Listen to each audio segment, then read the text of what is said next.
প্রধানমন্ত্রী করবেন, এই মন্ত্রিসভা করবেন, এবং যার পদত্যাগ বিএনপির একসময় নিজেই চেয়েছে অন্তর্বর্তী সরকারের সময়, তখন আমরা এটার বিরোধিতা করেছিলাম। ফলে কি এমন ঘটে গেল যে যাকে অন্তর্বর্তী সরকারে বিএনপি দেখতে চায়নি তাকে নিজ মন্ত্রিসভায় বিএনপি নিয়ে এসেছে, সেই রহস্যটা বাংলাদেশের জনগণ জানতে চায়। দ্বিতীয় গুরুত্বপূর্ণ বিষয়টি হচ্ছে যে সবচেয়ে অ্যালার্মিং আমরা দেখতে পাচ্ছি গত 2-1 দিন ধরেই যে বাংলাদেশে ফ্যাসিস্ট আওয়ামী লীগদেরকে পুনর্বাসনের একটা প্রচেষ্টা চলমান আছে। বিভিন্ন জেলা উপজেলায় আওয়ামী লীগের কার্যালয় খুলে দেওয়া হচ্ছে এবং মিডিয়াগুলোতেও কিছু কিছু মিডিয়া সেটাকে ব্যাপকভাবে প্রচার করছে, এমন ভাবে যেন উৎসাহ দেওয়া হচ্ছে। আওয়ামী লীগ কিন্তু কার্যত এবং আইনত নিষিদ্ধ একটি সংগঠন এবং তার বিচার প্রক্রিয়া চলমান আছে। কার্যালয়গুলো খোলা হচ্ছে এবং আওয়ামী লীগকে প্রশ্রয় দেওয়া হচ্ছে। আমরা মনে করি এটা অটোমেটিক ভাবে হচ্ছে। এটা অবশ্যই এই নতুন সরকারের প্রশাসনের এবং সরকারি দলের প্রশ্রয় এটা হচ্ছে। তাদের কাছ থেকে গ্রিন সিগন্যাল ছাড়া আওয়ামী লীগ এটা করার সুযোগ বা সাহস পেত না। গত 1.5 বছর কিন্তু প্রশাসন অনেক জায়গায় ব্যর্থ হলেও জনগণ কিন্তু প্রতিরোধ করেছে। রাজনৈতিক ফ্যাসিবাদ বিরোধী রাজনৈতিক কর্মীরা সেটা প্রতিরোধ করেছে।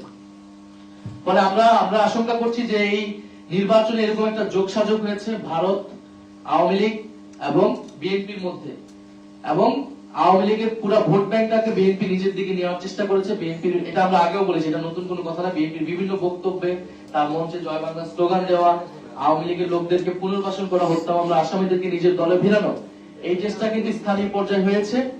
কিন্তু এইটা যদি এখন আওয়ামী লীগ সেটার বিনিময়ে, এই ভোট ব্যাংকের বিনিময়ে যদি আওয়ামী লীগের রাজনীতিকে পুনর্বাসনের চেষ্টা করা হয়, তাদের কার্যক্রমকে সুযোগ করে দেওয়া হয়, তাহলে তা কঠোরভাবে প্রতিহত করা হবে। আমরা প্রশাসনের প্রতি আহ্বান জানাবো যে 8টি বা 9টি জেলায় আওয়ামী লীগের জেলা কার্যালয় তালা খুলেছে, সেটা কিভাবে হয়েছে আমরা তার জবাব দিতে চাই এবং অবিলম্বে সেটা প্রশাসনিক ভাবে আইন শৃঙ্খলা বাহিনীর দায়িত্ব সেই কার্যালয় বন্ধ করা। যদি তারা ব্যর্থ হয় তাহলে আমরা কিন্তু রাজনৈতিক ভাবে প্রতিরোধের ডাক দেবো সারা বাংলাদেশে, এবং সেটার জন্য কিন্তু এই সরকারকেও আমরা কিন্তু কাঠগড়া জানাবো এই ফ্যাসিস্টদেরকে পুনর্বাসনের দায়। চতুর্থত আমরা বলতে চাই যে এই নতুন সরকার গঠনের সাথে সাথে আমরা দেখতে পাচ্ছি যে গণমাধ্যমের স্বাধীনতার উপর হস্তক্ষেপ হচ্ছে, গণমাধ্যমের কণ্ঠস্বরকে রোধ করে দেওয়ার চেষ্টা করা হচ্ছে। আপনারা অলরেডি শুনেছেন বাসসের ঘটনা, আপনারা জানেন, আপনারা এখন টিভির যে সাংবাদিকদেরকে শোকজ এবং পরবর্তীতে বরখাস্ত, সেই ঘটনা আপনারা জানেন। আমরা মনে করি যে ভিন্ন মত থাকবে, সংবাদপত্রের কাজই হচ্ছে, গণমাধ্যমের কাজই হচ্ছে প্রশ্ন করা। সেখানে আমরা চাই না যে কোনো দলীয় গণমাধ্যম ফ্যাসিস্ট সময়ের মতো কোনো দলীয় গণমাধ্যম হোক, কিন্তু আমরা ইতিমধ্যে সেই প্রবণতা দেখতে পাচ্ছি। আমরা আশা করব এটা এই মুহূর্ত থেকে এটা বন্ধ হবে, গণমাধ্যম স্বাধীনভাবে কাজ করবে এবং নির্বাচনে বা বিগত সময়ে কে কোন দলের পক্ষে কাজ করেছে এটা বিষয় না। সংবাদ মাধ্যম বা গণমাধ্যম বস্তুনিষ্ঠভাবে, সাংবাদিকরা নিরপেক্ষভাবে কাজ করবে, এটা আমরা সাংবাদিকদের কাছ থেকেও সেটা সেই দায়িত্বশীল আচরণ আশা করি, সবসময় বলে এসেছি। সরকারের কাছ থেকেও আমরা সেটা আশা করব, এবং সরকার দলীয় লোক যারা বিভিন্ন হাউসে রয়েছে তারাও যাতে ভিন্ন মতের কোন সাংবাদিকদের উপরে বা সত্য প্রকাশ করেছে এবং কোন সাংবাদিকদের উপরে তারা তাদের কণ্ঠ রোধ করবে না এবং স্বাধীনভাবে সাংবাদিকরা কাজ করতে পারবে। এছাড়াও আমরা দেখতে পাচ্ছি যে রমজান মাসে আমরা জানি যে রমজান মাসে বাংলাদেশের মানুষ ইবাদত বন্দেগী করে। আমরা চাই স্বস্তির ইফতার এবং সেহরিটা যাতে ঠিক মতো এই দেশের সাধারণ মানুষ, নিম্নবিত্তের মানুষ করতে পারে। এই জন্য দ্রব্যমূল্য নিয়ন্ত্রণে থাকা, সাধারণ মানুষের হাতের নাগালে থাকা অত্যন্ত গুরুত্বপূর্ণ। আমরা গতকালকে মন্ত্রিসভায় প্রধানমন্ত্রীর তরফ থেকে সে ধরনের নির্দেশনা পেয়েছি, কিন্তু গতকাল থেকে বা আজকেও আপনারা জানেন যে বাজার মূল্য কিন্তু ব্যাপক চড়া হয়েছে। মাছ, মাংস, সবজি সবকিছুর দাম উচ্চ পর্যায়ে চলে যাচ্ছে।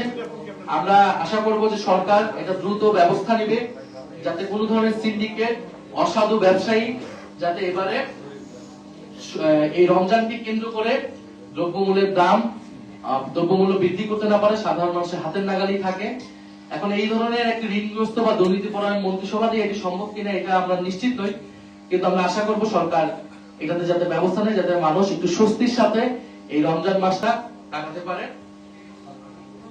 এবং সর্বোপরি আমরা এই সরকারের প্রতি আহ্বান জানাচ্ছি, আমাদের প্রথম আহ্বান থাকবে যে দ্রুত সময়ের মধ্যেই সংবিধান সংস্কার পরিষদ সরকারি দলের প্রতি আহ্বান থাকবে সংবিধান সংস্কার পরিষদের সদস্য হিসেবে শপথ গ্রহণ করে জাতীয় সংসদ এবং সংস্কার পরিষদ সভার সংবিধান সংস্কার পরিষদের প্রথম অধিবেশন ডাকার জন্য, এবং আইনের শাসন যাতে নিশ্চিত হয়, পুলিশ যাতে দলীয়করণ না হয়।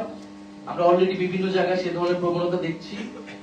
গণমাধ্যম, পুলিশ অর্থাৎ বিভিন্ন প্রতিষ্ঠান যেটা ফ্যাসিস্ট আমলে আগের আমলে দলীয়করণ হয়েছে, আমরা আশা করব এবার দলীয়করণ হবে না। ফলে পুলিশের সংস্কারের যে প্রস্তাবনাগুলো রয়েছিল পুলিশ কমিশন সহ সেটা যাতে দ্রুত সময়ের মধ্যে বাস্তবায়ন হয়, পুলিশের যাতে দলীয়করণ না হয়, রাস্তাঘাটে চলাফেরা যাতে নারীর নিরাপত্তা নিশ্চিত হয়। স্বরাষ্ট্র মন্ত্রী বলেছেন যাতে মব কালচার বন্ধ করবে। আমরা সাধুবাদ জানাবো সে ধরনের উদ্যোগ গ্রহণ করলে বা আইনের শাসন নিশ্চিত করলে। বিশেষত বিগত সময়ে আমরা বাজার ভাঙচুর দেখেছি, যারা এই ঘটনার সাথে জড়িত ছিল তাদেরকে যাতে বিচারের আওতায় আনা হয়। তবে মানুষের যাতে ন্যায্য প্রতিবাদ করার বা বিক্ষোভের যে গণতান্ত্রিক অধিকার, সেই অধিকার যাতে সরকার হরণ না করে বা আইন শৃঙ্খলা বাহিনীকে যাতে সেক্ষেত্রে ব্যবহার না করে, সে বিষয়ে যাতে সরকার সতর্ক থাকে, সে বিষয়ে আমাদের আহ্বান থাকবে। এবং সর্বোপরি আমাদের যে সংস্কারের আকাঙ্ক্ষা, সেই আকাঙ্ক্ষা বাস্তবায়নে আমরা সরকারের প্রতি আহ্বান জানাবো যাতে ঐক্যবদ্ধভাবে সরকার এটা সেই আকাঙ্ক্ষার সাথেই কাজ করে। কারণ সেই আকাঙ্ক্ষার যদি ব্যত্যয় ঘটে ফলে কিন্তু জনগণ সেটা মেনে নেবে না, এবং আমরাও জনগণের প্রতিনিধি হিসেবে আমাদেরকে রাজপথকে বেছে দিতে হবে। কিন্তু আমরা চাই যে এই যে নতুন সরকার গঠিত হয়েছে সরকারের সাথে কাজ করতে, কিন্তু সরকার যদি ঋণ খেলাপি যারা রয়েছে তাদের বিরুদ্ধে ব্যবস্থা না নেয়, আমরা সেই যেটা জানতে চাই যে ঋণ খেলাপিদের বিরুদ্ধে কি ব্যবস্থা নিবে, তারা ঋণ কতদিনের নাগাদ পরিশোধ করবে। বিশেষত নির্বাচন কমিশন যেহেতু এই ঋণ খেলাপিদেরকে সুযোগ করে দিয়েছে নির্বাচন করার, ফলে নির্বাচন কমিশনের এটা দায়িত্ব যে ঋণ খেলাপিদের দ্রুত সময়ের মধ্যে তারা ঋণ পরিশোধ করবে। এবং যারা হত্যা মামলার আসামি রয়েছে সেই মামলার তদন্ত যাতে নিরপেক্ষভাবে হয়, বিচার যাতে পায় ভিকটিমরা, সেটা আমরা আহ্বান জানাচ্ছি। এবং সারা দেশে যে বিরোধী দলের উপরে যে দমন পীড়ন আমরা নির্বাচন দিন থেকে আমরা দেখে এসেছি, সেটা কিন্তু এখনো বন্ধ হয়নি। হাতিয়ার যে ধর্ষণের ঘটনা, সেটা মামলা মাত্র হয়েছে। আমরা আশা করবো এই সকল ঘটনা মামলা নিরপেক্ষভাবে পরিচালিত হবে এবং বিভিন্ন জায়গায় বিরোধীদের উপরে মামলা দেওয়া হচ্ছে। আমরা সেই আওয়ামী আমলের সংস্কৃতি কিন্তু এই নতুন সরকার থেকে আমরা প্রত্যাশা করি না। আমরা আশা করব যে বাংলাদেশে দ্রুতই সংসদ এবং সংবিধান সংস্কার পরিষদ চালু হবে। আমরা সেখানে আমাদের এই কথাগুলো, আমাদের এই বক্তব্যগুলো আমরা দিতে পারবো। আমাদের এটাই ছিল যে নতুন মন্ত্রী পরিষদ গঠিত হয়েছে এবং সমসাময়িক কিছুতে আমাদের অবস্থান। যদি আপনাদের প্রশ্ন থাকে সেক্ষেত্রে আমরা প্রশ্নের প্রেক্ষিতে কিছু কথা বলবো।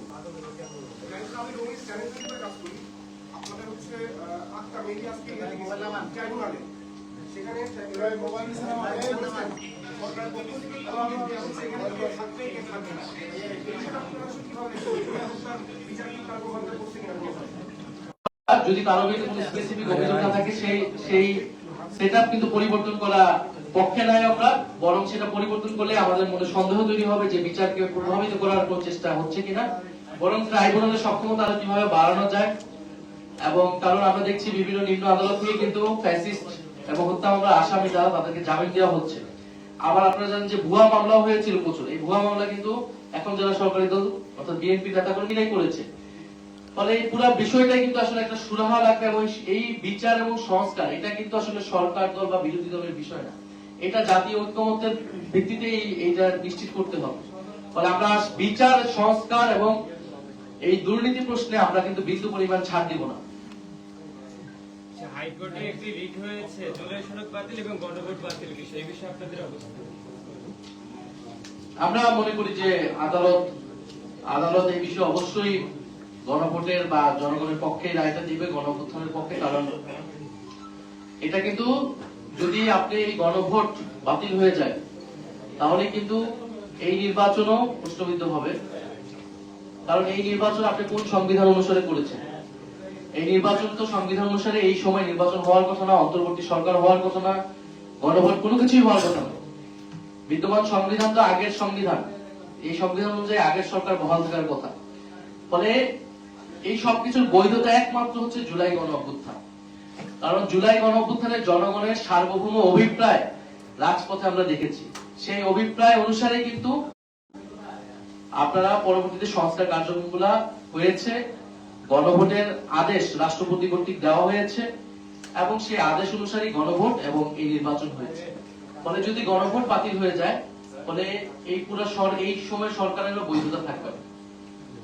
আপনারা বলছেন যে হত্যা মামলার আসামি মন্ত্রিসভায় পেয়েছে, কিন্তু আমি বর্ণজয় অনলাইন নিউজ পোর্টালে কাজ করি, আর কিন্তু Barnajoy news portal online news portal, আপনারা বলছেন যে হত্যা মামলার আসামি মন্ত্রিসভায় গিয়েছে, কিন্তু বিগত সময়ে সংসদে অনেক তরুণ পার্লামেন্টের ছিল যারা দশের সাবেক একটা দুর্নীতি যে বাসকে আমরা চিনতে পেরেছি, তেমনই একটা লোক আন্দালি প্রমাণ পারত, তাকে কিন্তু মন্ত্রিসভায় রাখা হয়নি।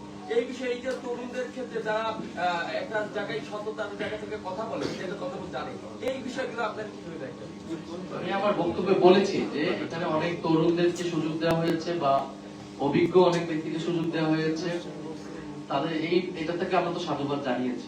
কিন্তু আমরা তো আপনি অর্ধেক ভালো করবেন অর্ধেক খারাপ করবেন এটা তো হইতে পারে না। আমরা তো চেয়েছিলাম পুরো মন্ত্রিসভা এমন একজনও থাকবে না যার বিরুদ্ধে প্রশ্ন তোলা যায়। সেই জায়গা থেকে যাদের বিরুদ্ধে প্রশ্ন এসেছে আমরা তুলছি, সেটা যাতে পুনর্বিবেচনা করা হয়। কারণ না হলে এই মন্ত্রিসভা আসলে জনগণের যে আকাঙ্ক্ষা, দুর্নীতির বিরুদ্ধে যে অবস্থান, সেটা তো আসলে নিশ্চিত করতে পারবে না। কারণ আপনি দেখেন আরো এরকম কয়েকটা বড় বড় বাজেটের মন্ত্রণালয়গুলো দেওয়া হয়েছে বিভিন্ন ব্যবসায়ী এবং যাদের ঋণগ্রস্ত যারা, ফলে তারা তো এই মন্ত্রণালয়গুলো থেকেই দুর্নীতির এবং আর্থিক অস্বচ্ছতার কার্যক্রমগুলো করবে। একদিকে তারা বলতেছে প্লট নিবে না, তারা গাড়ি নিবে না, কিন্তু তারা ঋণ খেলাপিদেরকে সংসদে নিয়ে গেল, ঋণ খেলাপিদেরকে তারা মন্ত্রিসভায় স্থান দিচ্ছে। ফলে আপনি বৈধ সুবিধাকে অস্বীকার করে জনগণের সামনে সাধু সাজা হচ্ছে, কিন্তু অন্যদিকে কিন্তু ঋণ খেলাপি দুর্নীতিগ্রস্ত ব্যক্তিদেরকে বড় বড় বাজেটের মন্ত্রণালয় দেওয়া হচ্ছে যাতে সেই সকল মন্ত্রণালয় থেকে দুর্নীতির সুযোগ তারা পায়। আমি প্রিয়ঙ্ক নাগরিক টিভি থেকে একটা প্রশ্ন ছিল। আসিফ মাহমুদ সজীব ভুঁইয়া উনি বলেছিলেন আপনাদের শপথ গ্রহণের আগে যে বিএনপি যদি সংস্কার কমিশনে শপথ গ্রহণ না করে তাহলে 11 দলীয় ঐক্যজোট শপথ গ্রহণ করবে না। সেই জায়গা থেকে আপনারা যদি সেদিন শপথ গ্রহণ না করতেন সংসদ সদস্য হিসেবে, তাহলে বিএনপি শুধু সংসদ সদস্য হিসেবে এককভাবে ওরাই শপথ গ্রহণ করতো, ওরাই সরকার গঠন করতো, ওরা যে আসনগুলো পেয়েছে সেগুলো, তাহলে কিন্তু সংসদে বিরোধী দল থাকছে না। ওই জায়গা থেকে আপনারা পরের দিন গিয়ে শপথ গ্রহণ করলেন, সংস্কার কমিশনে শপথ গ্রহণ করলেন, কিন্তু তারপরে দেখা গেল বিএনপি শপথ গ্রহণ করলেন, বিচারিত হয়ে গেল না? বিষয় দ্বিচারিতা করেছে বিএনপি এবং সরকারি দল। নির্বাচন কমিশন থেকে আমাদেরকে এবং সরকারের পক্ষ থেকে আমাদেরকে যে চিঠি পাঠানো হয়েছিল সেই চিঠিতে 2টি শপথের কথাই বলা হয়েছিল। আমাদেরকে আহ্বান জানিয়েছিল 2টি শপথ নেওয়ার জন্য। আমরা সেই আহ্বানে গিয়েছি এবং আমরা আমাদের দায়িত্বটা পালন করেছি। কারণ আমরা মনে করি আমরা শুধু সংসদ সদস্য হিসেবে নির্বাচিত হইনি, আমাদের জনগণ আমাদেরকে পাঠিয়েছে সংবিধান সংস্কার পরিষদের সদস্য হিসেবে সংবিধান সংস্কার করার জন্য। আমরা আমাদের দায়িত্ব পালন করেছি, বিএনপি তার দায়িত্ব পালন করেনি। বিএনপি সংস্কারের বিরুদ্ধে, গণরায়ের বিরুদ্ধে অবস্থান করেছে, জনগণ সেটা বিচার করে।